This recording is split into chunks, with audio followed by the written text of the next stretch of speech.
Վիլյամ Սարյանը պատմվածք ունի, որի վերնագիրն է, որտեղ ես ծնվել եմ, այնտեղ մարդիկ բարեկիրթ են։ Պատմվածքը մի երիտասարդի մասին է, ով ծնվել էր Չիկագոյում։ Չիկագոն բանվորական քաղաք է, բայց հանրահայտ էր իր մարդկանց բարեկրթությամբ։ Երիտասարդը աշխատանքից դուրս է գալիս, հեռանում, որպեսզի մի տարիքով կնոջ աշխատանքից չհեռացնեն։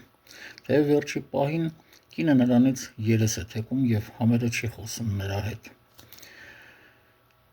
Մի քանի ամիս առաջ պատմել էի 60-ական թվականներին մեր թաղի կանայք պլանի գլուխ թաղամասում ինչպես էին իրար հետ կռվում և հայոյում։ Հայոյանքները այնքան էլ սարսափելի չէին, այդ բառերը նույնիսկ գրականության մեջ են օգտագործվում։ Բայց մարդիկ կային, որոնք բավականին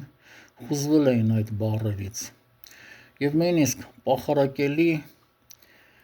բառեր էին գրել նյութի տակ։ Եվ այդ պահին ես մտածեցի,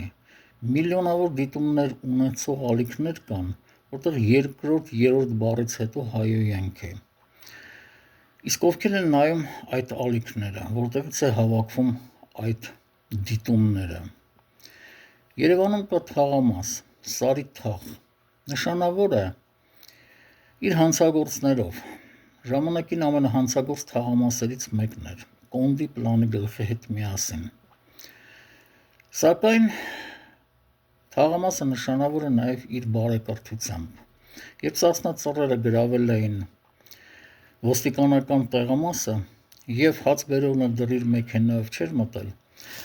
Սարիթաղի բնակիչները գնում էին հաց, տեղավորում էին կաշվե պայուսակների մեջ և պարիսպից այն կողմ էին նետում, որպեսզի Սասնա ծռերը հաց ունենան։